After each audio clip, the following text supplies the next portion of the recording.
Я приветствую вас, дорогие друзья, уважаемые гости и подписчики моего канала. Всем большое спасибо, что следите за новыми выпусками и прямыми эфирами. Прямо сейчас в прямом эфире, прямо вот в эту секунду, 15:02, 13 сентября, Артем Дмитрук, народный депутат Украины. Артем, приветствую вас. Да, всем добрый день. Всем большое спасибо за то, что ставите лайки, пользуетесь суперстикерами, суперчатами, поддерживаете каналы и поддерживаете площадки, где звучит свободное мнение. Давайте свободно и открыто поговорим о происходящем вот прямо сейчас. Формат очень простой. QR-код возле меня — это возможность начать сессию вопросов и ответов с этого вопроса, заданных по QR-коду. Также заблаговременно принимается в клубе зрителей в Телеграм-канале, закрытый клуб зрителей Шелеста, и сообщество YouTube. Это если заранее. Если хотите пообщаться в чате, то милости просим, чат, трансляции к вашим услугам, к нему перейдем в конце. Ну а в начале, конечно, упомянем. В общем, вышел Трамп буквально полчаса назад с заявлением достаточно интересным, и давайте его рассмотрим все вместе, да, то есть в формате опроса. Как вы оцениваете условия Трампа, чтобы все страны НАТО ввели санкции против России и не покупали нефть? Россия, там Китай, вторичные вот эти санкции, то есть он готов, говорит Трамп, все вводить, только давайте все вместе, все страны НАТО. Варианты. Это классный блеф, чтобы всех помирить, вполне реальная перспектива, абсурд, Трамп понимает, что это невозможно, или сколько будет еще этих условий? Опять две недели, а потом подумаем, а потом отсрочим, а потом еще что-то. В общем, такие 4 варианта. Голосуйте, друзья. Артем, что вы думаете по поводу последнего заявления Трампа? Ведь, звучит грозно. Ну, первое, Трампу, конечно же, как всегда, нужно говорить, нужно поддерживать повестку, нужно делать заявления, нужно ставить тайм-коды, нужно делать какие-то заявления на будущее, вот, собственно, самого себя поддерживать в дальнейшей перспективе.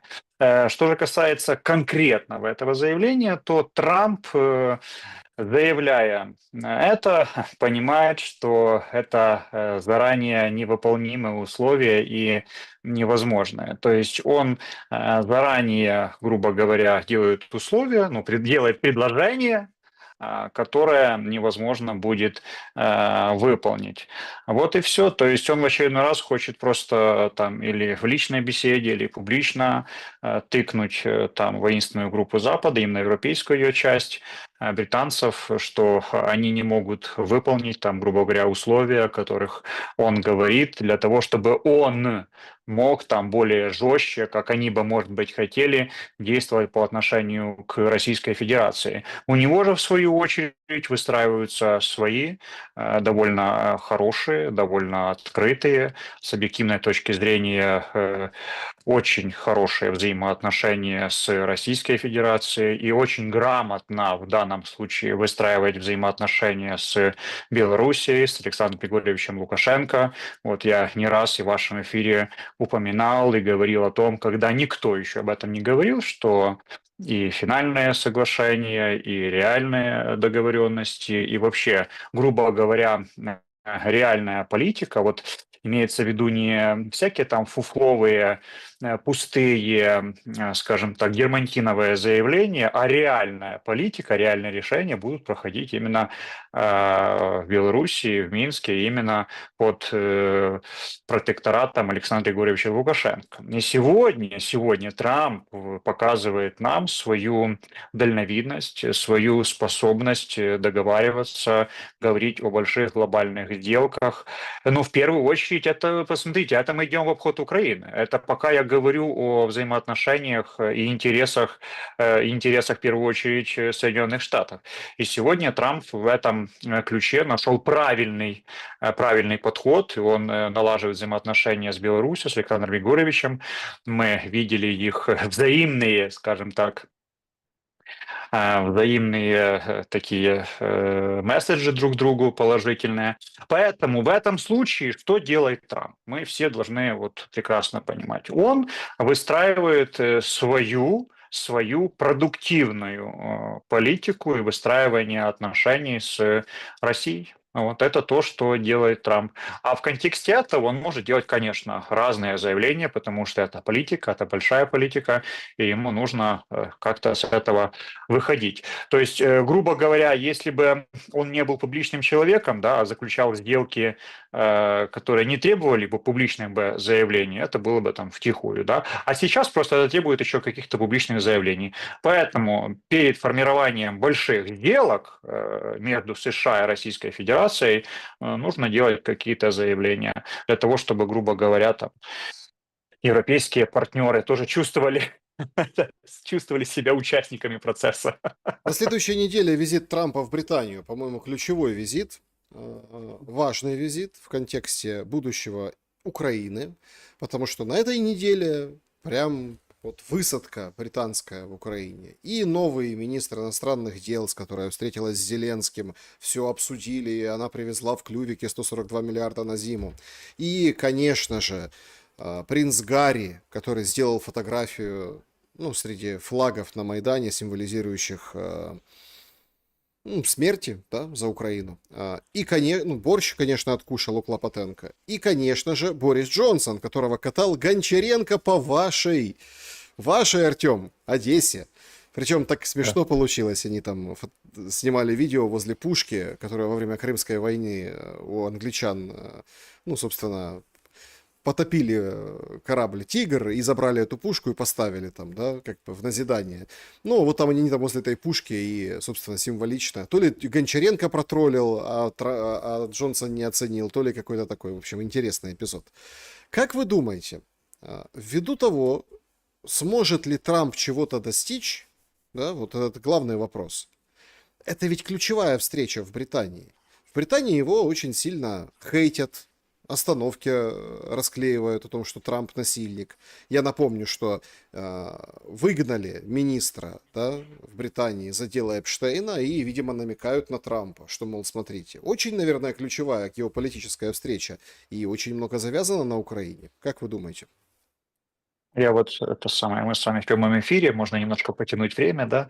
И вот у меня есть такая чашечка королевская, видите, вот находясь в Лондоне с браслетом на ноге, вот, выпью кофеек за все предстоящие визиты, в том числе Трампа в Великобританию.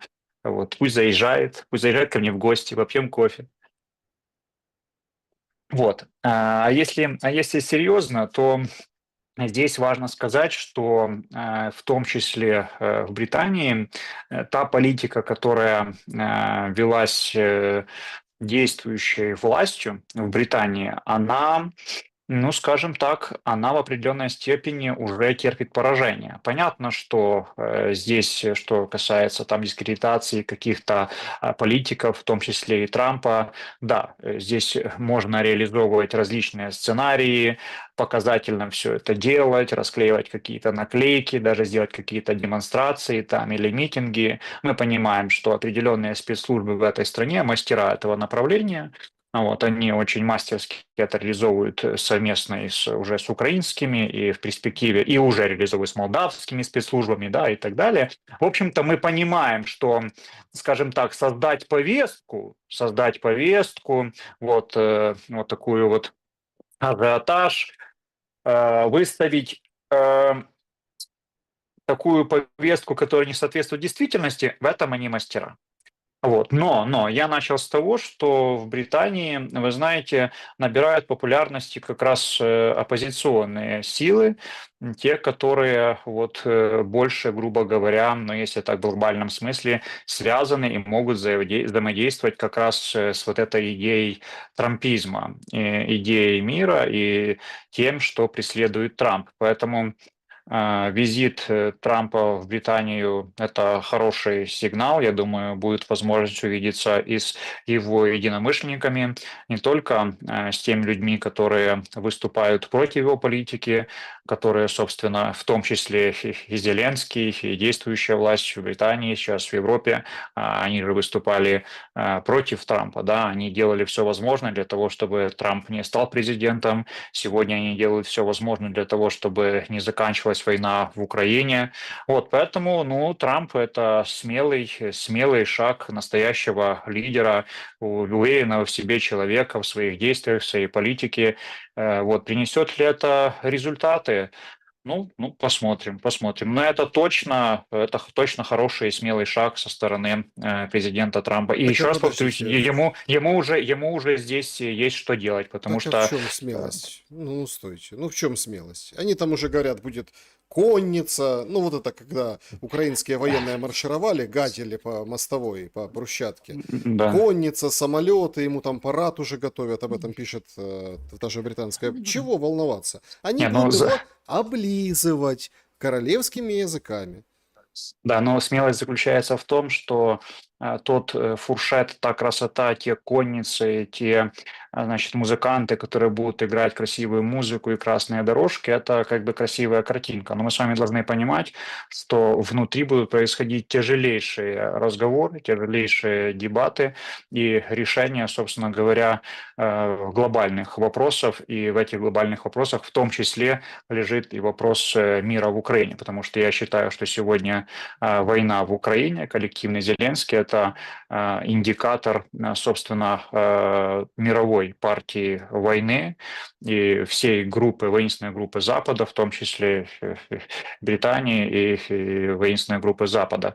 Поэтому то, как я буду встречать, это значит, это хорошее умение, дипломатическое умение, а то, о чем будут говорить реально, это уже совершенно другая история. И здесь задачи Трампа очень серьезные и очень весомые. И тут, скажем так, эта часть мира и те люди, которые будут его встречать, действующая власть, они выступают искренне против него и только ждут момента, когда засунуть ему нож в спину. То есть, грубо говоря, это те люди, которые делали все возможное, чтобы он не стал президентом, и сегодня по-настоящему делают все, чтобы его срок поскорее закончился, и на следующих выборах он снова не смог, да, ну не он, грубо говоря, там, да, а его сила не смогла продвинуться дальше. Поэтому то, что будет видно всем, да, это одна история, понятная, дипломатическая, да, а то, что будет сложнейшие разговоры за кулисами, это уже совершенно другое. И Трамп, вот именно этого Трамп не боится. Он едет говорить. Смотрите, то, что убили Кирка, Чарли Кирка, Да. это ведь удар по Трампу. Но Трамп такой держится молодцом, там на бейсбол сходил, его спрашивают, у вас друг погиб? Говорит, да, кстати, вот видите, дворец строю в Белом доме. Что-то много несостыковок по поводу этого убийства, и, наверное, самое главное, реакция. Реакция Трампа какая на это? Будет, внимание, политическая, ну и эмоциональное мы видим, как бы, да, ну, Трамп пошел дальше, то есть все без каких-то вот этих. У нас бы траур объявили на неделю, понимаете, если бы там что произошло. Ну, я не знаю, как у нас сейчас, потому что, ну, у нас сейчас совсем испорченная и политическая плоскость, и общественная плоскость. Мы видим, что у нас сегодня, ну, не сегодня, а уже давно нет определенных стандартов, правил, тем более там почтения там погибших и так далее. Мы с вами это не раз уже наблюдали, и когда Зеленский не забирал тела наших военных, и их захоронения там и так далее.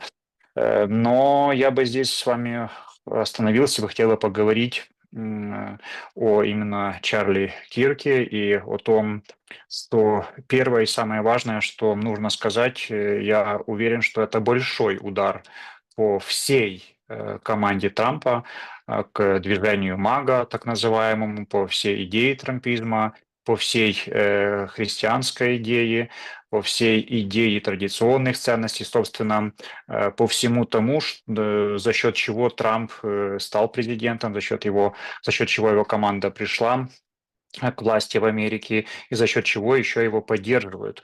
Нужно понимать, что покушение на Трампа и убийство Чарли Кирка – это, скажем так, звенья одной цепочки. Я в этом более чем уверен. Нужно сказать, что в этом процессе я полностью усматриваю и вижу влияние Зеленского, коллективного Зеленского, войны в Украине. Если для кого-то это может показаться как бы смешно, что вот где как бы Зеленский, а где вот покушение на Трампа там или убийство Чарли Кирка, то совсем нет. Почему? Потому что я акцентирую внимание на том, что война в Украине и Зеленский – это самый лучший сегодня индикатор влияния и силы вот этой общей партии войны в мире. И вот как раз на Зеленском, на территории Украины мы и видим вот общие эксперименты, скажем так, силу этой партии войны. И понятно, что те убийцы, киллеры, которые покушались на Трампа, человек, который убил Чарли Кирка, это люди, которые напитаны вот этой идеей коллективного Зеленского. Вот, это очень важно понимать. И в этом случае я в очередной раз обращаюсь к мировым лидерам, к Дональду Трампу. Мы уже написали с коллегами письмо соответствующее о том, чтобы признать Зеленского и его режим террористическим, потому что я считаю, что Зеленский – это не какая-то кадровая история там, или трагедия только в Украине, а я считаю, что это угроза всему миру.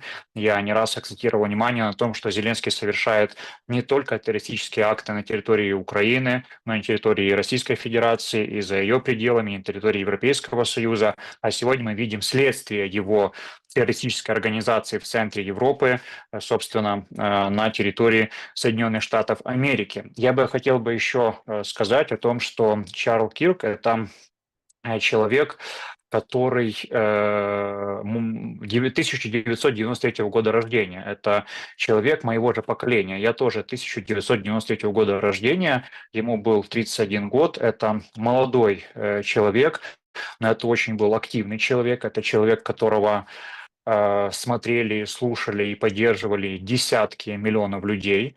Я хочу сказать, что таких людей этого поколения очень мало. Почему? Потому что как раз наше поколение, оно подпадает под такой вот период постмодерна. Это когда мы потеряли четкие ориентиры, истины, базы, когда мы размыли историю, когда мы больше всего подпали под идеологию войны, идеологию антихристианских ценностей, продвижение ЛГБТ-сообществ, продвижение ЛГБТ-идеи и так далее и тому подобное. И поэтому я об этом пишу в своей книге «Я гражданин Киевской Руси», где пытаюсь найти ответы на вопросы, кто я и кто мы, как раз потому, что наше поколение, именно для нашего поколения, потому что как раз наше поколение запуталось в этом вопросе, не зная своей истории, не понимая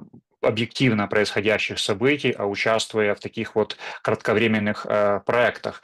И об этом Чарли Кирк, он был один из немногих, кто говорил о истинных событиях, он называл вещи своими именами. Здесь очень важно говорить о том, что он не раз упоминал войну в Украине, он и Зеленского назвал там, да, нелегитимным президентом, он говорил о том, что Соединенные Штаты должны выйти из этого конфликта.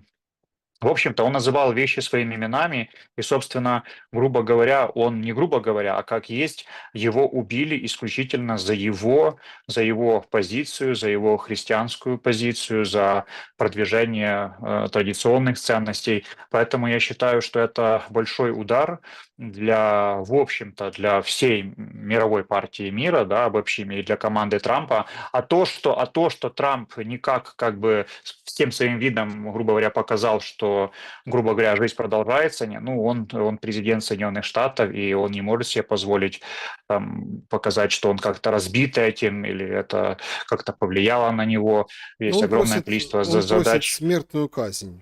Как вы считаете? Ну, смотрите, ему как президенту Соединенных Штатов точно виднее в этом вопросе, вот. Но я считаю, что за подобные преступления должно быть самое суровое наказание вот, в соответствии с действующим законодательством Соединенных Штатов Америки, потому что, я еще раз повторюсь, это не просто убийство, а это идеологическое противостояние, которое, скажем так, могло бы спасти миллионы жизней, если бы человек остался жив и продолжал бы продвигать свою идею, свою миссию, правильно? То есть мы говорим о том, что такое убийство, оно влияет на огромное количество мировых процессов. Поэтому значит, так и Ну, ответ должен поэтому, быть я понял, соответствующим. поэтому вы обвиняете коллективного Зеленского в убийстве Кирка. В принципе, Совершенно верно, да, такая ваша и именно логика. так, да. Да, А, именно так, да. Просто понимаете, в чем тут вопрос? Ну, как-то вот много таких шероховатостей, моментов таких. Ну вот при всем цинизме этого мира, ну то, что отец задержал, сдал, потом приехали, а тут ему признался, и после этого он сдал, а тут приехали, а вот сейчас поднялась пресса, ну в эти буквально минуты, там все пишут, атакуют Пателя. Ну, во-первых, украинская пресса очень хорошо как бы прошлась по этой всей истории, все очень радовались смерти Кирка почему-то.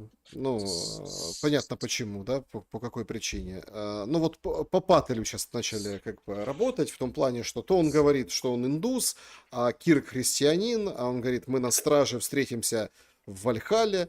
Ну, то есть вообще какая-то такая то ли книжная, то ли скандинавская история. И сейчас обвиняют Паттеля за то, что они давно уже задержали, там 9 часов скрывали факт задержания вот этого стрелка, если это, конечно, он, чтобы Трамп вышел и по телевизору в прямом эфире об этом сказал. Ну, то есть понятно, что идет противостояние, там пресса атакует, вскрывает, идет борьба внутренняя. Мне интересно, как на этом всем фоне выглядим мы, украинцы. Наш центр противодействия дезинформации, например, ну, скажем так, и другие органы и структуры.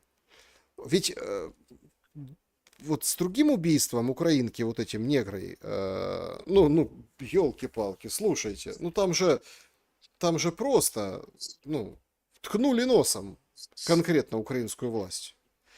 Ну а сейчас мы как бы зашиваемся в эти британские латы, политические и физические, гости там приезжают, все остальное, и как бы полностью демонстрируем, что мы под британцами. Так, а чем это сулит Украине? Что это сулит Украине? Да, так много вы снова задали вопросов. Да, тут, конечно, вот мне хотелось бы, вы представляете, если на самом деле это убийца, и на самом деле отцу пришлось как бы сдать, да, своего сына. Это вообще такая, скажем так, история достойна какого-то такого короткого даже описания, чтобы о ней рассказать. Если это так на самом деле, да, то это очень серьезная история, которую, ну, я думаю, что определенные эксперты, писатели могли бы очень интересно разложить. Вот. А что же касается дальше то, как мы выглядим, как сегодня Украина выглядит в глазах мирового сообщества, да как выглядит, Александр? Ну, очень плохо выглядит, отвратительно выглядит. Но вы представляете, что когда убивают человека, Чарли Кирка, да, ну, там, да, он с определенной идеологией, с определенными идеями, да, там, христианскими и так далее. Его убивают страшно, убивает киллер пулей в шею, кровь, абсолютно ужасная сцена. Десятки миллионов людей скорбят об этом, да, сначала, когда еще не было известно, что он погиб, молились за его выздоровление, да, за то, чтобы он выжил. После того, как уже он умер, миллионы человек, десятки миллионов людей скорбят об этом. А в Украине, можно сказать, первые лица, грубо говоря, радуются этому событию. У нас есть очень хороший индикатор, есть этому. У нас в Украине есть новостные каналы, телеграм-каналы, которые принадлежат офису Зеленского, которые ретранслируют его идеи, его мысли, его задачи, скажем так. И эти каналы говорят о том, что был убит так называемый агент Кремля, человек, который пропагандировал русский мир, мир, человек, который выступал за Россию там, и так далее. Ну, то есть здесь классическая схема. Все люди, которые выступают за мир, все люди, которые выступают за традиционные семейные ценности, всех этих людей проще всего оклеймить агентами Кремля. В этом случае, конечно, мы выглядим отвратительно, мы выглядим очень плохо, ну и все это. Мы выглядим, знаете, как мы выглядим? Да мы выглядим как самая обычная террористическая организация. То, собственно, чем сейчас мы и являемся под, скажем так, руководством террориста Зеленского. Мы захвачены, мы в заложниках, мы люди, украинцы в заложниках террористического режима. Слово на то, чтобы нас представлять, имеется только у него, да, у его хунты. Вот и все. Поэтому, ну как по-другому нас могут представлять? Кто может еще представить другого террориста, его террористический режим? Ничего, только цинизм и выполнение военных каких-то специальных террористических задач. Вот и все. Частная военная компания во главе с террористическим режимом. А что вы ждали? Ну, так же, как и по убийству этой бедной девушки, да, Ирины. Ну, вот послушайте, я хочу наших всех тоже зрителей сказать о том, что никто и не собирался ничего говорить. Там Зеленский там, или другие, да плевать им на это, плевать им на это. Это ж не убили какого-то там их пропагандиста, блогера, который выступает там за их идеи и продвигает, и который может быть ихним там, значит, идеологически человеком. Так, Ну, например, например, почему отца не выпустили? Тоже какая-то странная история. да, 58 лет, елки-палки. Ну, куда бы он делся? Вернулся бы, конечно, дочь похоронил бы, да да. и все. Вот что важно здесь заметить, я прошу, например, таких случаев сотни, но, например, здесь убили эту бедную девушку, да, и как бы никто слова даже не собирался говорить. Да, мы можем сказать о том, что там Зеленскому не разрешили об этом говорить, демократические силы, да, Соединенных Штатов, потому что там на них возложили эту ответственность, это имеется в виду на общую группу войны в мире, вот, и они молчали. Но я вам хочу сказать, что Зеленскому и всего окружения абсолютно плевать на то, что произошло, и здесь очень важно сделать одну параллель. Помните, когда в Польше задержали Усика? Вот когда задержали Усика, например, вы что, в 2 секунды все поднялись, и Зеленский, и его окружение. Вы что, вы там нашего парня упоротого задержали, это же наш, родненький. Да, быстро отпустили, быстро реакции, быстро, значит, эти самые представители международных структур, все, посольств, все туда, бежим, освобождаем чемпиона мира по боксу там из места, куда его задержали. Вот. А здесь, ну а что, бедная девушка убили, что за нее говорить? Вот. Но потом, видно, уже дали разрешение сказать пару слов, ну вот, и они посмотрели, что и Маск вроде сказал, да и Трамп уже там заявляет не первый раз. Вы говорите, Вот, ну, дали... вы представляете, да, вообще 3 недели, 3 недели прошло, уровень цинизма вообще. Прошло 3 недели, и через 3 недели только они вот изволили как бы заявить. Да, Артем, Заявили они, вы говорите о том, что разрешили. Получается, вы говорите, что решение... Ну, это нелогично, вот даже в ваших словах. Вы говорите, украинцы в заложниках у группы Зеленского. Так и да. получается, что группа Зеленского в заложниках у кого-то, что им кто-то что разрешает или не разрешает. А это здесь взаимосвязь. Нет, все правильно. Этому есть очень логическое объяснение. Вот знаете, когда говорят, как объяснить то, что в Украине совершается такое количество преступлений властью по отношению к украинскому народу, да, мы с вами знаем о ежедневных убийствах людей, о пытках там и так далее и тому подобное, да, вот почему это происходит? Это происходит с согласия и, самое главное, одобрения руководителей проекта, да, воинственных групп Запада, вот в том числе, которые сегодня на Майдане фотографировались с флажками, знаменующими геноцид украинского народа. Вот я о чем вам говорю, что это все здесь логично и все правильно. Режим же в Украине, он существует за счет чего? Режим в Украине существует за счет репрессий, которые он ставит в Украине, а эти репрессии возможны только потому, что режим поддерживает извне. То есть, да, те люди, которые дают деньги и дают возможность ему существовать, воинственные группы Запада. Вот. Для сегодня же надо, ну, хорошо, надо четко себе отдавать отчет, что весь Запад, да, НАТО, Европейский Союз будет делать все возможное для того, чтобы война как можно больше продолжалась именно на территории Украины, именно украинцами, максимально, насколько это возможно, потому что мы с вами уже, мы-то это знали, но какие-то еще люди, возможно, надеялись на то, что какие-то военные группы, какие-то там военные контингенты разных стран там может приехать в Украину и включиться там в борьбу вместе с украинцами против там поганых русских и, в общем-то, там не ослабить Россию, а победить Россию. Но сегодня мы с вами конкретно понимаем, что никто из НАТО, никто из европейских стран никогда не будет воевать на территории Украины, поэтому они делают все возможное, чтобы этот конфликт, скажем так, остался на территории Украины Зачем? без их Зачем? прямого Вот участия. Ну, смотрите, сегодня да. разошлось интервью французам, по-моему, французскому телеканалу, в общем, а, Сакс давал интервью, Джеффри Сакс, и говорит, я вот с Макроном говорил, когда это было, он не сказал, поэтому тут варианты. У Макрона сейчас очень тяжелая ситуация, вообще тяжелая, вот политически, сейчас надо как бы там схватиться за эту соломинку или там за свою супругу, да, вот, и держаться крепко-крепко, потому что сдувает там протесты, ужас, недовольство, кошмар Макроном. И вот он, Сакс говорит, с Макроном разговаривали, он говорит, вина НАТО в войне в Украине. НАТО виновато, понимаете?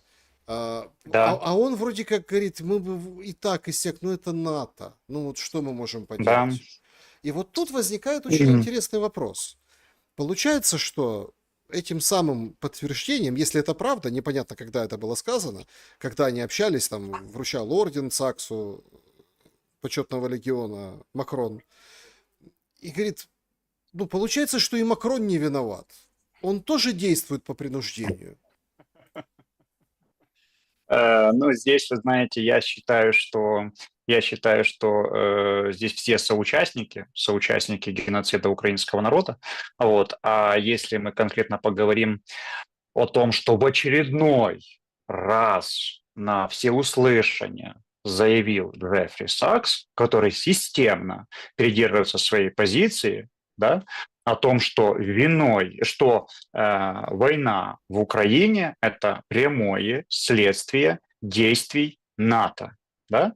Мы здесь с вами говорим, что это часть, о чем я тоже, кстати, частично затрагиваю и пишу в своей книге, о создании из Украины так называемого проекта «Антироссия». Да? Это то, что мы с вами тоже не раз говорим, возможность создания из Молдавии антироссии, еще ранее создание из Беларуси антироссии и из России создание антироссии. Это и стабилизация ситуации внутри страны, и вы тоже хорошо знаете, что НАТО было бы и радо как-то пройтись, скажем так, маршем по Красной площади через Белоруссию, вот, но на самом деле это не реализовалось, и слава богу. Вот, и это в очередной раз подтверждает и говорит о том, что война в Украине – это исключительно проект, реализованный силами НАТО, силами воинственной группы Запада, и никакого конфликта, никакой, скажем так, исторической вот этой идеи войны между Украиной и Россией нету, ее не существует. Это исключительно проектность, это исключительно идея НАТО, чтобы использовать Украину как инструмент для войны с Российской Федерацией, выяснения своих геополитических вопросов НАТО и России за счет, в данном случае, Украины. Потому что не получилось в Белоруссии, не получилось там в Грузии, не получилось там пока в Молдавии, понятно, по объективным причинам, там в Румынии, в Польше. Сейчас мы это видим на примере Украины. И это очень хорошо, что в очередной раз Джеффри Сакс об этом заявляет и говорит, что никаких оснований начинать войну России против Украины не было. Это исключительно спровоцированный конфликт, вызванный, как да, будут говорить, ошибками НАТО. Да? Ошибками НАТО стали десятки миллионов потерянных судеб, миллионы погибших людей, как со стороны Украины, так и со стороны России. Вот. Ну, это хорошо, это прекрасно, что об этом говорят не только агенты Кремля Дмитрук, вот, и другие потенционные, значит, политики и эксперты, об этом говорят международные лидеры. И об этом сегодня за чашкой чая Макрон сообщил Джеффри Саксу. Да, мы же понимаем, что такая фигура, как Джеффри Сакс, будет говорить именно то, что происходит на самом деле. Это очень идейный человек, который преследует свою, скажем так, идею, миссию и доносит ее до международного сообщества. Поэтому это хороший очередной сигнал, который должны услышать те люди, которые еще могут думать о том, что война между Украиной и Россией – это что-то такое вот наше, идейное там, и так далее. Нет, это, к сожалению, как это трагично не звучит для нас, это всего лишь превращение в Украины в ЧВК, да, ну, понятно, я всегда говорю о том, что это не только виноват там Запад, да, там, нет, это мы сами на это согласились, мы сами выбрали таких президентов, мы сами дали им полномочия, а они уже продали душу дьяволу и согласились участвовать в этом проекте. И что самое важное, мы тоже с вами об этом, Александр, не раз говорили, и не сейчас, о том, что Зеленский просто согласился, потому что ему сказали: слушай, ты на танке доедешь до Москвы, и в Кремле Не, ну будешь там главным, какие... да, всех победишь. Послушайте, но мне кажется, что это все слишком... Ну вот я вот переоцениваю эти слова, я вот просто вот опять-таки обращаю внимание зрителей не потому, что там повторяюсь, там и вчера об этом мы говорили в прямом эфире в шуме, и, собственно, сегодня тоже с экспертами, и это же показательный момент. Вот это то, что говорит Сакс от имени Макрона, это показательный момент. Показательный момент то, что Зеленский, он как бы, вот я не могу понять, шел четвертый год войны, четвертый, и он говорит, учителя Путина по дзюдо, там, по немецкому языку не сделала, не научила быть европейцем, Путина европейцем не научила быть, учительница, да, которая там ему немецкий язык преподавала, причем о ней же там куча фильмов, да, ну, снимали, там, учительница Путина, он ее приезжал, поздравлял, там, я помню. Ну, в общем, а тут Зеленский как бы начинает рассуждать. Я не могу понять природу философии этих рассуждений. Смотрите, то, что секрет Полишинеля, понятно. Западу надо повоевать еще. Кая Каллас четко же проговорилась. Года два еще повоюете, а потом посмотрим. Зеленский выполняет разнарядку. Денег нет. Чтоб дали денег, надо принимать что-то, надо обострять, надо что-то, в общем, выполнять задачу. Окей. Если задача поменяется, будут как-то по-другому выходить из ситуации. Но зачем вот это вот Путин, вот это вот все там ты, а вот... Ну, потому что можно ж найти учителей Зеленского, самого Зеленского. Как он в школе учился, в университете, какие языки знает или знал. То есть тут же тоже такой момент. Маслякова уже не спросишь, но там сын остался. Он бы рассказал про Зеленского, откуда он родом и какие у него понятия. И он же сделал опасную вещь, Зеленский. Он как бы начал судить о российском народе через Путина. Через Путина. Так получается, об украинском народе можно судить через Зеленского. Да, и, конечно же, нам бы никому из нас, и тому большинству, более 80% граждан Украины, которые поддерживают мир и никак не ассоциируют себя с Зеленским и с его террористическим режимом, конечно, нам бы этого очень не хотелось, но на сегодняшний день, вы знаете, Александр, очень сложно объяснять, тем более на Западе, людям, да и простым людям, и политикам о том, что Украина – это не Зеленский, потому что, ну, как правило, мы это так и представляем, да, мы представляем, что Америка – это Трамп, да, Россия – это Путин, да, ну, так мы привыкли это обсуждать, и так это обсуждается. Вот. Но нам бы, конечно, очень не хотелось, и мы в очередной раз хотим сказать, ваши эфиры смотрят очень разные люди с очень разных стран, что Украина – это не Зеленский. И подвести еще раз сказать о том, что мы просто в заложниках, и сегодня по милости мировых лидеров, в том числе и Трампа, в том числе и Путина, мы продолжаем быть заложниками этого, и, собственно, Зеленский просто устраивает геноцид нашего народа. Еще очень важно сказать про то, что вы сказали, что вот война там продлится там еще там 2 года. Ну, разные эксперты по-разному говорят. Я больше склонен к тому экспертному мнению, что ресурсная основа в разных проявлениях в Украине способна продержаться еще, если же мы будем говорить о таких же примерно реалиях, то это на протяжении где-то 3 лет. Мы понимаем, что клонировать украинцев еще не научились, вот, и тут выступают очень, скажем так, реальные факторы. Вот. Но здесь важно понимать, что проектность в Украине будет продолжаться максимум, сколько это возможно, да, будем говорить сегодня там, о 2-3 лет, потом она без проблем может реализовываться в других странах, в других регионах, и сегодня это уже готовится.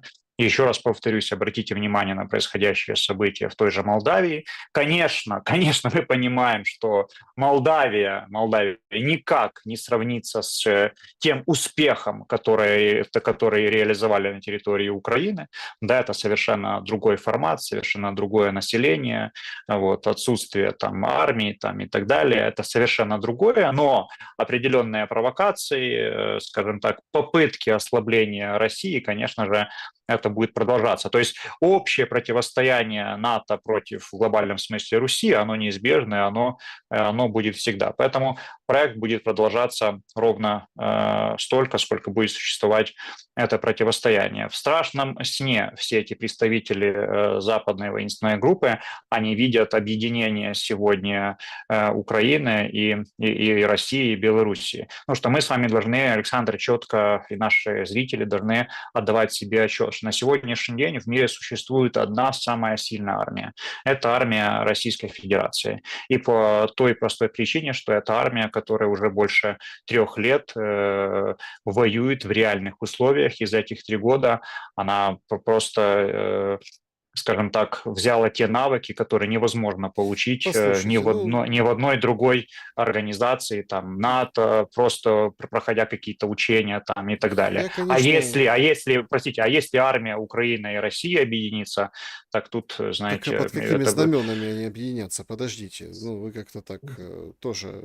Смотрите, я понимаю, что у вас там уголовные дела, браслеты там, да, но это же четкая статья глорификации армии страны-агрессора. Так она звучит в законах, которые принимали, в том числе и вы, ну, депутаты, да, вот этого созыва.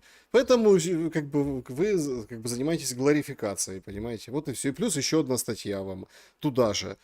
Просто, просто поймите, ну, тут же как бы вопрос-то не в том, там, сильное, слабое. Тут же тоже можно играть вот этими нарративами и развернуть, и сказать, мол, а чё это вот такие сильные, а вот Украину не победили. Об этом, на этом же тоже играют. Видите подалека, видите Зеленского, как он ведет себя, да? То есть Купянск взяли, а не взяли. Ну вот, да, вот так, там, зашли, а не зашли. Вот эта операция «Труба» была, это же ужас, 3-й раз одно и то же. В газовую трубу проходят военные российской армии и оказываются, ну, где-то там, да. Сейчас быстро-быстро склепали сообщение, Генштаб говорит, не-не-не-не-не, мы там видим дырку от этой трубы, мы ее контролируем. Ну, потому что, правда, пошел, как бы такое, и видео есть, и, собственно, вот в эти игры бессмысленно играть. Важно задать себе четкий и понятный вопрос. Да? Как может все закончиться? И в каком состоянии мы окажемся, когда все закончится? Я все-таки уверен, что чтобы быть в более-менее сознательном состоянии, надо заканчивать там, не позже конца этого года. А обстоятельства, видите, вот эти все заявления, нам говорят, что ничего в этом году не закончится. Хотя, с другой стороны, если мы видим такую бомбардировку информационными поводами, заявлениями, разгонами в медиа, что, ну, да, то есть мир невозможен, потому что невозможен, значит, что-то таки где-то давит на это, и где-то этот мир попытается, ну, все-таки, значит, давят на этих людей, раз они вот эти действия предпринимают. Воевали бы себе тихонько дальше, деньги зарабатывали. Ну, так не получается. Ну, конечно, не получается, потому что ресурсность и значение, и сроки годности проекта, они заканчиваются. Вот, и его реализация дальше становится очень сложной. Вот как это закончится? Как закончится эта война? Ну, мы с вами тоже не раз об этом говорили, что я даже об этом не раз писал у себя в Телеграм-канале, что, конечно, может она закончиться очень плачевно и очень плохо для Украины там, и так далее. Вопрос в том, что мы бьемся за то, чтобы это могло закончиться там на разных этапах, да, мы бьемся за разные, скажем так, дипломатические условия, в том числе за остановку огня, за проведение возможных выборов на территории Украины для того, чтобы возможно было сменить вектор движения Украины, политику в Украине. Мы говорим даже о временных правительствах, чтобы они могли быть созданы всеми заинтересованными странами-участниками там, и так далее. Но здесь самое важное понимать, что в данный момент, да и сколько эта история будет продолжаться, с режимом Зеленского, с коллективным Зеленским в Украине мы не сможем, ну никак мы не сможем прийти к какому-то перемирию или тем более к мирному соглашению. Это невозможно. Но нету общего, понимаете? В этой конструкции нету общих точек соприкосновения Зеленскому, коллективному Зеленскому. Никогда не нужен будет мир. Вот, и он никогда не сможет договориться там с Российской Федерацией, да, и я не раз говорил о том, что и Путин не может встретиться никак с Зеленским, потому что это противоречит абсолютно всем показателям. Поэтому мы с вами будем свидетелями, скажем так, геноцида в Украине, разрушения в Украине ровно столько, сколько будет существовать режим Зеленского в Украине. Вот это так, как я могу ответить на этот вопрос. А мы уже ранее с вами обсудили, сколько вообще возможно существования такого проекта в Украине, как проектность антироссия. Ну и важно сказать, что в дальнейшем, это мы уже заглядываем далее, да и в общем говорим о сегодняшнем дне, что время, скажем так, уже показало, что существование Украины как антироссии, да, оно невозможно. А значит, нужно Подождите, искать совершенно подождите, другие способы. давайте, значит, спорить, потому что мне вот это, Мгм. знаете, вот, там невозможно, это все, конечно, замечательно, но аргументов нет. Нет Каких аргументов? сильных аргументов. Вот смотрите, в вашей там позиции, что вот только там, понимаете, только антироссия может существовать. А иначе тогда, если ты не будешь антироссией, тебе придут и зададут вопрос, а на кой ты нужен? А говоришь, о, я правда, а зачем я нужен? И давай, венгры в Закарпатье, тут я поразился, этот глава общины венгерской в Киеве выходит и говорит, Орбан хочет забрать Закарпатье на телемарафоне. Слушайте, так, понимаете, это все в крови. Это лоскутное одеяло сшито нитками вот этой истории, там, братков в 90-х, да, красных директоров, вот этих всех тоже порочных людей, по большому счету, тоже наживавшихся на рабочем классе, номенклатуры и всех прочего, понимаете? Это все сшито вот так вот. То, что там рассказывают, вот, там деды кровь проливали. Нет, давайте по факту. Зачем нужна Украина, если она не будет антироссией? Вот церковь, пожалуйста. Вот, вот священника убили из Хмельницкой области, маленького села. Отец Хлани. Да, ну, убили и все. Что там у него? 3 детей? Да, ну, ничего страшного. Забрали, покатали, отправили на ноль. А, еще там, да ничего страшного там. Он там священник, ненормально. То есть, опять-таки, тут вообще ходят конспирологию, разводят, что принц Гарри мощи Илью Муромца хочет себе, так сказать, отметиться на них. Все идет к тому, что то, что вот сейчас на обломках вот той Украины, которую там вы защищаете, они строят, поймите, антироссия, строится это здание. А то старое, нейтральное все, оно уже развалено, его уже не будет, и по новой не заберешь. В этом-то и разница. Вот, пожалуйста, Украинскую православную церковь запрещают. Все. Ну, то есть, выходит это зам Ермака в офисе президента, который по этому отвечает. А на что выходит и говорит, ой, да мы любим УПЦ.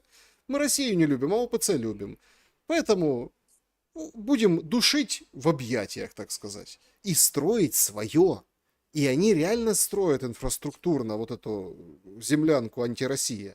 Понимаете? А с другой стороны, предложить нечего, потому что, чтобы ты не открыл рот, то ты русский агент. Вот вам и вся как бы математика. Поэтому позиция проигрышная. Позиция не проигрышная, а позиция как раз выигрышная и позиция о настоящей жизни, что самое главное, о будущей жизни в Украине. Я опять буду ссылаться на работу, на книгу, над которой я работаю, и в ней я провожу, скажем так, одну линию от крещения нашей земли, нашей Руси князем Владимиром через Киевскую Русь, через Российскую империю, через СССР, потом через Россию, Белоруссию, Украину. И пишу и говорю о том, что мир и будущее, и жизнь возможно на нашей Богом данной земле только в общих границах нашей Святой Руси.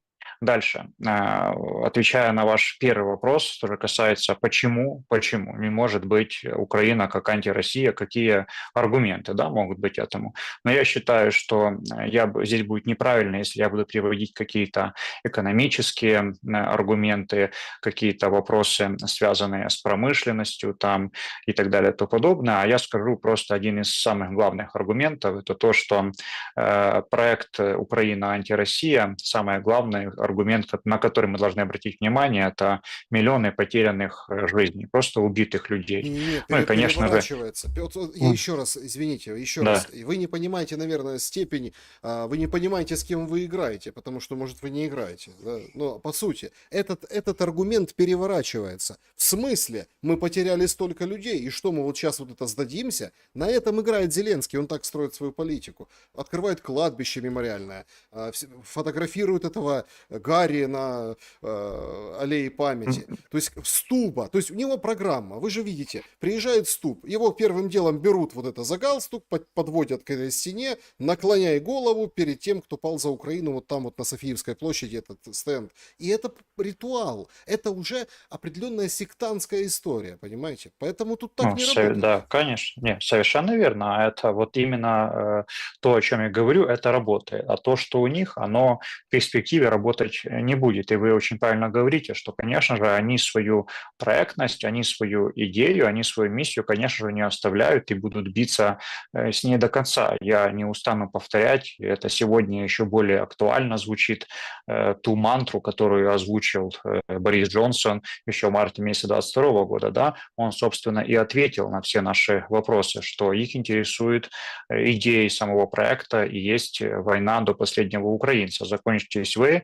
найдем других, да, в этом-то и ответ. Но это мы говорим о проекте «Украина антироссия» в этом узком понимании. А я с вами говорю, и я пишу книгу о том, какая должна быть Украина для того, чтобы жить и выжить. Мы с вами говорим о Украине сейчас, которая стремится к поражению, к смерти. Украина, в которой свобода выражается в ее ненависти, в конкретном случае в ненависти к России. Завтра это может быть абсолютно выражение любой ненависти к любому государству. Сегодня это выражение ненависти в России. А я вам говорю о Украине, которая должна быть для жизни, которая может жить в будущем и должна жить в будущем, потому что проектность закончится. И это неизбежно, и это уже будет в обозримом будущем. Вот, поэтому мы с вами говорим о разных Украинах, а Украина нужна не как антироссия, а как субъектное независимое государство, в первую очередь добрососедствие с Россией, а потом уже, скажем так, в более глубоких союзах в одной большой Руси. И это неизбежно. Вот. Зачем? А, и, Зачем для нужна жизни, Украина? Смотрите, для Зеленский жизни, для толкает. жизни. Подождите, для жизни можно, смотрите, нормально можно жить, нормально живут. Смотрите, идет война, воюют, эта война где-то там, машины покупаются дорогие, там, рестораны, ну, какие-то закрываются, ничего страшного, то есть, да, самолетами можно полететь из Польши. Смотрите, тут не в этом для жизни. Зачем она тогда нужна, эта Украина, вот такая? Зеленский четко дает вот этот месседж на этой неделе, вот конкретно. И это прям тема для обсуждения. Причем ее подкинули кто? Россияне. Кадыров несколько дней назад, воскресенье, что ли, короче, недельку назад, дает интервью РИА Новости и говорит, значит, вот Украина нужна, Украина будет как край или часть Российской Федерации. Вся. Проходит 3 дня, и Зеленский в каждом этом всем своем выступлении публичном говорит: Путин хочет оккупировать всю Украину, Путину нужна вся Украина, Путину вся Украина нужна. И это, с одной стороны, мобилизует народ, в смысле вся Украина, да, с другой стороны, отбрасывает вот эти все обмены землями, территориями, договоренностями, то, над чем американцы, Трамп, вот это все пытаются работать. Понимаете? То есть, и вот под этой личиной, что пока мы воюем, пока Путин все не оккупировал, мы побеждаем. Очень удобная штука. Очень на многих работает и очень классно плодит антироссию внутри этого проекта. Вот и все. Я вам, понимаете, в чем дело? Почему вот мы с вами заходим сюда? Я не говорю, что вы там неправы или там что-то еще. Предложить, что можно предложить тем же украинцам? К ним никто не выходит и не говорит с ними. Понимаете, даже там подсанкционные, неподсанкционные каналы. Выйди, предложи конкретное предложение, что делать. Брататься с россиянами никто не будет. Там, что? Ну вот, а как, чтобы вот по-другому? Как сделать так, чтобы они отстали? Как сделать так, чтобы у нас не зрело вот это дальше? И, ну, не перерождалась эта вся ненависть и не выплескивалась там в новую войну, например, если заканчивать сейчас. Предложений нет. Вот в чем проблема. Ну, смотрите, если вы говорите о предложениях, которые могут исходить сегодня из официальных источников, из канала, там, как он уже называется, этот «Единый марафон», там, канал Зеленского, там, или с трибуны Верховной Рады, ну, вы понимаете, что это на сегодняшний день, пока никто в Украине не выступает из политиков под защитой и протекторатом там, условных групп мира, там, Трампа или других организаций, да, международных, то высказывать это невозможно. Дальше, что же касается того, что там говорит Зеленский, но это его обязанность, это выполнение его работы. А на самом деле мы с вами должны понимать одну простую вещь, что кто такой Зеленский? На данном этапе, на данном историческом этапе это просто человек, руководитель этой террористической организации, руководитель ЧВК, ну, террорист, не более. Поэтому он может заявлять все, что угодно, он может высовывать идеи какие угодно. Так же, как и Кадыров, это вообще руководитель совершенно другого региона, у него могут быть совершенно, он много чего заявлял, но это не имеет отношения к реальным событиям в Украине. Я не раз уже заявлял о том, что Украина может быть и будет существовать только в своих реальных границах, и более того, это интереснее самой Российской Федерации, чтобы Украина была в тех границах, которые у нее есть, не отдавая никакие территории там ни Венгрии, ни каким другим представителям Европейского Союза, а в тех границах, которые есть в полном своем объеме, понятно, на первом этапе с определенными изменениями, учитывая войну и заключение будущего мирного договора. Но первое, что мы должны понять и что должно быть, о том, о чем вы говорите, что никто ничего не предлагает, это мы должны избавиться от идеи Украины антироссии, от вечного противостояния против России, перейти к добрососедству, к прямому взаимодействию с Российской Федерацией. Когда это начнется, когда лидеры Украины, когда уполномоченные люди с Украины поедут на встречи в Российскую Москву? Федерацию или вот я сейчас все это объясню. Я же знаю, что вы спросите. Вот, или в Российскую Федерацию, или в Минск, да, в Белоруссию. Сейчас, смотрите, это абсолютно не важно. Сегодня лидеры Украины для того, чтобы выступать в интересах Украины, для того, чтобы преследовать национальные государственные интересы своей страны, для того, чтобы остановить войну, должны ехать хоть куда угодно. Вот абсолютно хоть куда угодно и говорить с кем угодно для того, чтобы заканчивать эту историю, заканчивать войну и строить совершенно другие взаимоотношения. Другой вопрос, что просто проектности это не надо. А мы с вами говорим о совершенно другом, о государстве Украина, которая будет в первую очередь, я вам сейчас, вы сказали, там целоваться, обниматься, ничего не надо этого. Это для начала невозможно. Первое, что мы должны сделать, это добрососедство, а после этого уже все остальные этапы и шаги. Но для этого и из политики в Украине, из государственных деятелей в Украине должны быть люди, которые поедут в любую точку мира и будут говорить с любым человеком, понимаете? Потому что их задача, их миссия хоть с будет... чертом лысым, я помню. Хоть с чертом лысым. Я не хотел просто это упоминать, вы это, знаете, уже такое как матерщинное звучит, особенно когда произносил его террорист Зеленский. Вот, поэтому в данном случае это самое главное. Почему Зеленский не едет говорить с Путиным? Ну, потому что ему не о чем говорить с Путиным. Он может говорить исключительно о войне, а Путин будет говорить о мире. И Зеленский понимает, что это невозможно. Мы уже не будем говорить о их совершенно разный дипломатический статус, знания, умения и навыки. Да, это совершенно другое. Они не могут говорить о таких глобальных вещах. Зеленскому не позволяет просто его умственное состояние. Вот, поэтому это я к чему, что мы предлагаем, мы конкретно предлагаем и говорим об этом. А когда уже это произойдет, ну, мы с вами вот, участники этих событий, поэтому мы, я, Александр Дубинский, Евгений Шевченко, Диана Панченко, в Москве организован клуб народного единства и много-много других, Елена Бережная, правозащитница, мы пишем письма коллективные о освобождении политзаключенных, о обращении внимания на ситуацию в Украине, мы это все освещаем, показываем, вот, вступаем в определенные диалоги и так далее. То есть мы действуем в этом направлении. Вот. А какой уже даст результат, мы с вами увидим. Поэтому, скажем так, здесь, как я уже говорил не раз, каждому свое, с каждому свое. Нам, представителям партии мира, мы действуем в своем направлении, в направлении мира. Я ищу мир в независимости ни от чего, невзирая ни на что. Да, для многих может показаться даже как-то непонятно, почему я, находясь в Британии, там, в Лондоне, живя в Лондоне, называю, так скажем, определенные события своими, да, именами, почему я именно отсюда призываю о мире, да, ну, в общем, другие разные события. Но я ищу все возможные способы для того, чтобы приблизить мир в нашей стране. Да, давайте подведем итоги нашего вопроса. Как вы оцениваете условия Трампа, чтобы все страны НАТО ввели санкции против России и не покупали нефть? 6% вполне реальная перспектива. 18% классный блеф, чтобы всех помирить.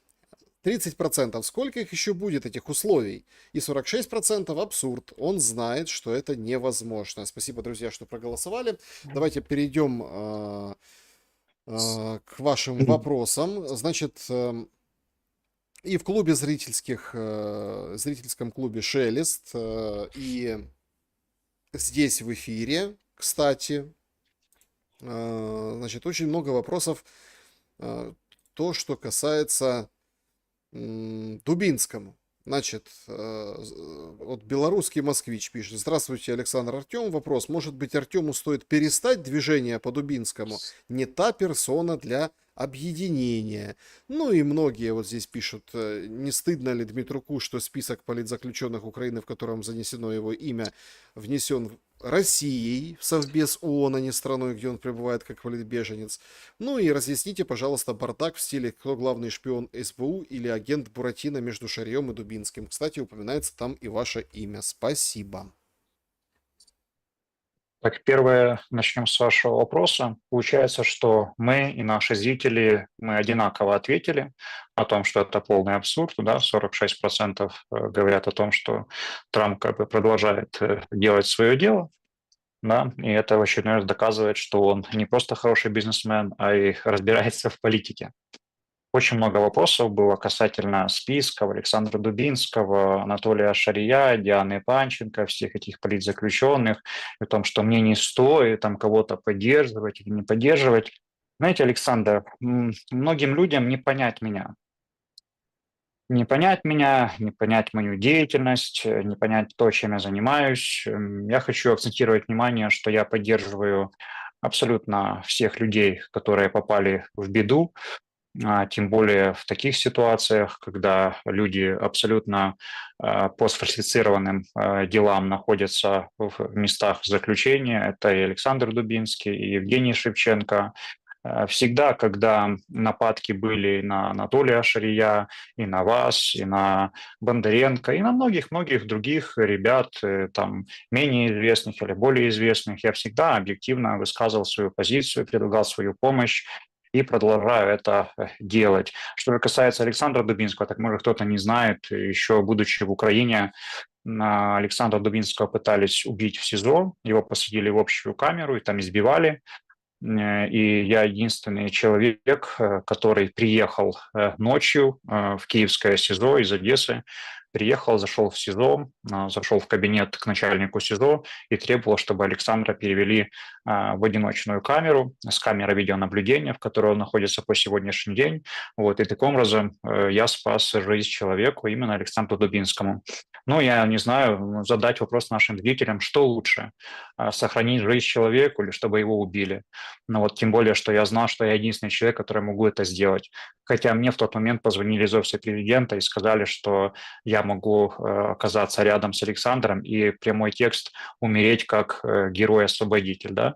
Поэтому смотрите, дорогие друзья, когда кто-то здесь ищет какой-то подвох, знаете, какую-то политическую подоплеку, я в этом ищу человеческие, христианские значит, так, действия и действую как человек, как христианин. Вот, знаете, очень есть хорошая такая фраза, знаете, чемпиона можешь ты не стать, но человеком быть обязан. Поэтому я во всех этих действиях ищу человечность, ищу свою задачу и свою миссию. Если я могу кому-то помочь, я это делаю. Если я могу поспособствовать освобождению там, любого заключенного, я это сделаю. Здесь важно говорить о том, что список состоит из огромного количества политзаключенных. И вопрос состоит в том, что это начало движения по освобождению всех политзаключенных, да, как правильно указывают многие эксперты тоже, что это не амнистия, это реабилитация, потому что люди не совершали никаких преступлений, они просто являются жертвами режима. Поэтому вот эта вся история, там, двигаться с Дубинским, не двигаться с Дубинским, я двигаюсь с Богом, вот, мой ориентир Бог, мой ориентир христианские ценности, вот, поэтому я здесь никого не разделяю, вот, а если кому-то хочется искать в этом какие-то политические подоплеки, да ищите, вот, только занимайтесь своей ерундой, лучше помолитесь, успокойтесь и делайте все для достижения мира в нашей стране, для освобождения тех же политзаключенных, вот этим нужно заниматься. Ну, смотрите, вот Деминян пишет, как Дубинскому в СИЗО разрешают открыто грубо критиковать Зеленского, Ермака, если учесть, что другим заключенным этого не разрешают. Тот же Шевченко после заключения ни одного слова не сказал. Есть версия, что Банкова его готовит на замену ОПЗЖ, фейковую оппозицию, за которую проголосуют русскоязычные. Да, значит, много раз уже отвечали, отвечу еще раз. Писать, публиковать, говорить, высказываться и так далее и тому подобное, выступать публично– это выбор каждого политзаключенного. Я не буду вдаваться в детали, но на это есть определенные технические возможности для того, чтобы передавать информацию, и она была скажем так, опубликовано и на личных телеграм-каналах, и на других ресурсах. Что же касается Александра Дубинского, там нет никаких секретов, все очень просто. К нему приходят адвокаты, которые забирают информацию, и после этого она публикуется. Это просто как один из вариантов. А что же касается, там многие писали тоже, что ну вот почему же его тогда за такую критику Зеленского там не убили и так далее. На самом деле в этом вопросе действует очень хороший способ. Нужно становиться более известным, более публичным, максимально рассказывать о своей ситуации, о своей проблеме, и тогда будет сложнее с тобой разобраться в таком же вопросе. Вот. Поэтому здесь же, кстати, ошибку допустил действующий депутат парламента Федор, фамилию не вспомню, которого сейчас украли из Дубая, потому что он приехал в Дубай и не подался на политическое убежище там и так далее. А также он был абсолютно не публичным человеком. Был бы он публичным человеком, было бы намного сложнее с ним реализовать то, что реализовали. Украли из Дубая, привезли в Украину. То есть в этом вопросе огромную роль играет публичность, узнаваемость человека и его медийная вовлеченность. Поэтому еще раз отвечу, может быть, кто-то не понял, я очень много просто что-то говорил, что любой политзаключенный при желании может освещать свои мысли, свою позицию и публиковаться. Просто кто-то это делает, кто-то это не делает. По Шевченко, смотрите, Дубинский и Шевченко сидят по-обычному, сидят по-честному, просто сидят, я вам больше скажу, они сидят намного хуже, чем другие заключенные, потому что в СИЗО можно за определенные платы там, получать какие-то блага, вот. А вот что касается наших политзаключенных депутатов, то, как правило, по отношению к ним это не работает, потому что просто работники СИЗО боятся участвовать с нашими депутатами в таких вот взаимодействиях. Вот и все. Мгм. Так, значит, вообще, конечно, мне очень нравится. Вот прям Очень нравится. Тут одни пишут за Шария, другие пишут за Дубинскому, Дубинский агент Ермака. Тут говорят Шелест, агент СБУ, и Дмитрук тоже агент СБУ проталкивают. В общем, интересно, вот закрутилось, как называется. И нет, поймите, то есть никто вам честно ничего не скажет никогда. Ну вот, кто на самом деле агент Буратино, кто агент какой. Смотрите, то есть вопрос, а где Нестор Шуфрич в списках? Ну, вот тот, который Есть, тоже сидит, есть, тот, который тоже есть, сидит, о нем не слышно, не видно, не слышно. есть в списках. Попытался на больничку свинтить, а понимаете, и все. И плюс еще его обокрали, коллекции украли там, и сдаили денег нормально. То есть тоже ведь за позицию. Хотя он абсолютно ходил, честно, как у ПЗЖ, подголосовывал. Шуфрич в списках. Шуфрич в списках и был сразу. Ну вот, а еще знаете, что интересно? Мы заговорили сейчас за Дубинского и за Шевченко. Так вчера же ГБР передало в суд материалы дела народного депутата Шевченко, и ему грозит, я хочу заметить, ему грозит пожизненное заключение. И что самое главное, официально ему, значит, предъявили одну из статей, это 111 статья. Вот, тысячи людей сидят сейчас по этой статье в СИЗО без доказательств годами. Вот. И что важно отметить, что основным обвинением по отношению к Евгению Шевченко стало просто выполнение его обязанностей депутата.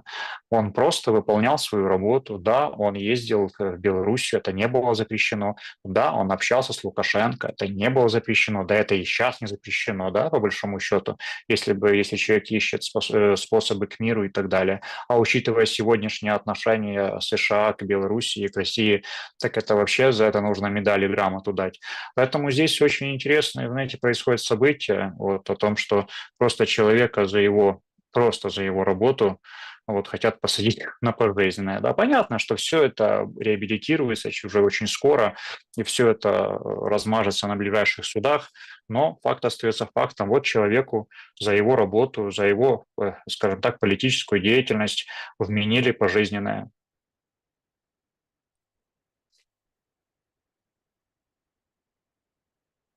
Чат трансляции. Дмитрук, что ты несешь? Дубинский СБУшникам прямо из тюрьмы заяву на Шария катает. Давай, не рассказывай зрителям, что Дубинский подвязка э, террориста Зели. Отвечайте на этот случай. Ну, катает, и что? Ну, кто там хочет катает, хочет не катает. Какое мне до этого дело? Ну, хочет он писать заявление, пусть кто-то другой пишет тоже заявление. Личное дело каждого. Как это относится к тому, что, допустим, Дмитрук хочет спасти жизнь там людей, или жизнь Дубинского, или жизнь Шевченко? Вот как это к этому относится? Я просто не понимаю. Вот мне лично, мне это не понять. Так а мне вот интересно. Ну, озвучил Полянский с трибуны ООН фамилию Дубинский. А дальше что? Не, ну здесь очень важно происходящее событие, что чтобы об этом говорили на таких площадках, и мы постоянно пишем подобные письма и другого формата, и прямо сегодня я пишу письмо с Александром Дубинским, в том числе и с Еленой Бережной, тоже направляем на ООН для того, чтобы об этом говорили, это озвучивали, это очень важно. Потому что, Александр, очень важно, чтобы об этом знали. Вот. Мгм. Значит, Леонард спрашивает, сколько тратит Дмитрук на жизнь в Лондоне ежемесячно.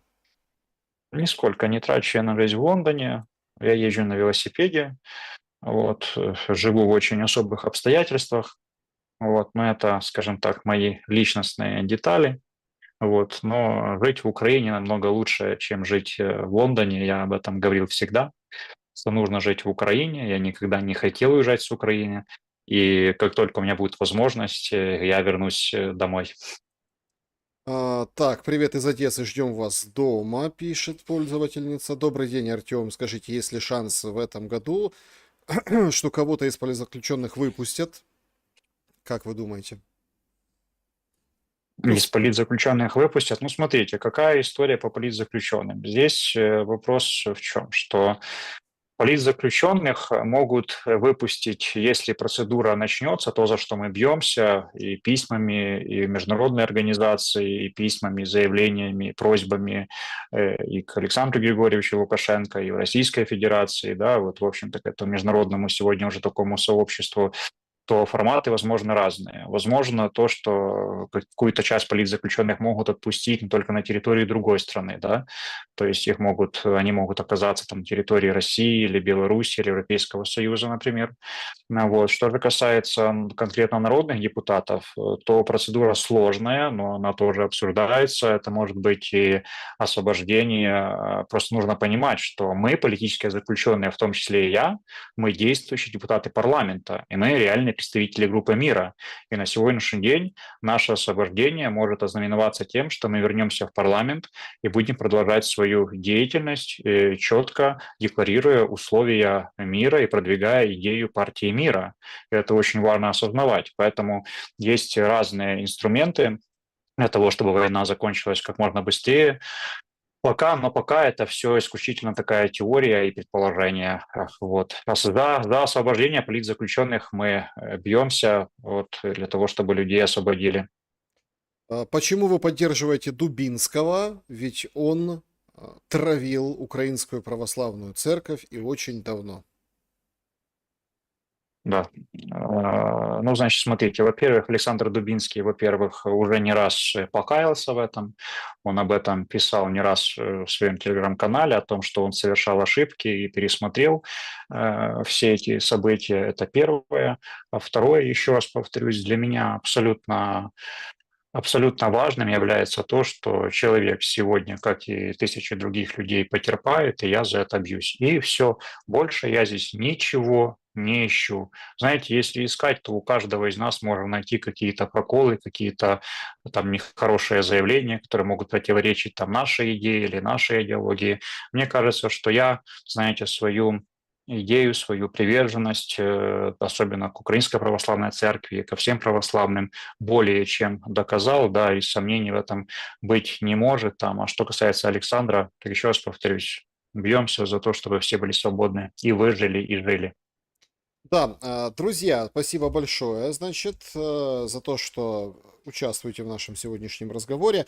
Просят еще рассказать по Приднестровью, действительно ли там французы с британцами что-то намутят, как считает Артем.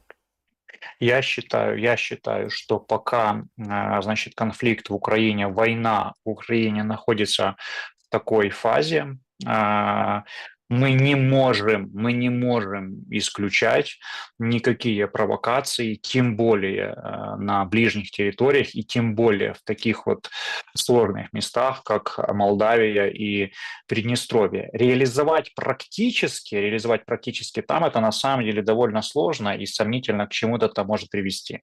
Но исключать это нет. Рассматривать исключительно как один из вариантов там провокации и так далее.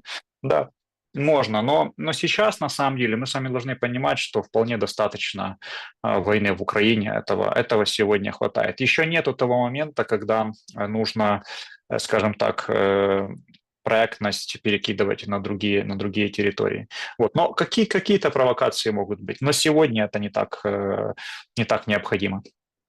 Как не дать одесситам, как одесситам не дать разорвать Одессу, спрашивает пользователь. Ну, такие, знаете, интересные вопросы, как одесситам не дать разорвать Одессу. Да не знаю, любить свой город, ходить в наши храмы, молиться, вот, наполняться, становиться по-настоящему субъектами, а не потребителями, только потребителями. Вот, поэтому молитесь за свой город и радуйтесь, что вы живете в Одессе, можете ходить на море, можете ходить по нашим прекрасным улицам и живете в таком прекрасном городе. Да, друзья, всем большое спасибо за то, что побывали на нашем сегодняшнем эфире. Я всем благодарен за лайк, за хороший, добрый комментарий. А может и не хороший, и не добрый. Слушайте, мне вообще нравится вот эта история. Ну как нравится, я в закавычу. Вот это такая игра была, вот эта, как она называлась? Слушайте, когда вот в центре один, и вот так вот пальчиком вокруг себя. Напишите в комментариях, вылетело из головы. Слушайте, такая в центре, потом, ну вот, я понял, как бы водить, да, водить, кто водить будет, да, когда в прятки, Мгм. закрывают глаза и вот так вот. Мгм. И, короче, все вот эти вот агенты СБУ, а это ж правильная история, я вам хочу сказать. Вот я помню, это же прямая калька с истории, что все агенты ФСБ. Все агенты ФСБ, помните, было? Все ФСБ, все вот там. А сейчас, все СБУ, вот это все. Какие-то такие волны, да, перерождает вот эти, да, вот эти война, а просто давайте оставаться людьми, наверное. Ну да, видите, здесь проще оправдать какую-то свою неспособность, свою несостоятельность или, допустим, свои какие-то проблемы перекинуть сразу на кого-то другого. У меня что-то не получается в жизни, да, или вот я вынужден уехать из Украины, в Украине началась война, или я не могу устроить ребенка в школу, потому что все агенты Кремля, все работают на СБУ, или все агенты СБУ, или во всем виноват Дмитрук, потому что он там говорит там это, да. То есть, ну это же очень просто сказать, что кто-то агент Кремля и кто-то виноват в твоих бедах.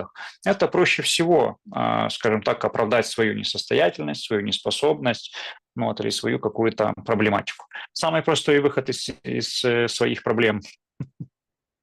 Да, друзья, всем большое спасибо. Добра и света. Увидимся обязательно. До скорого.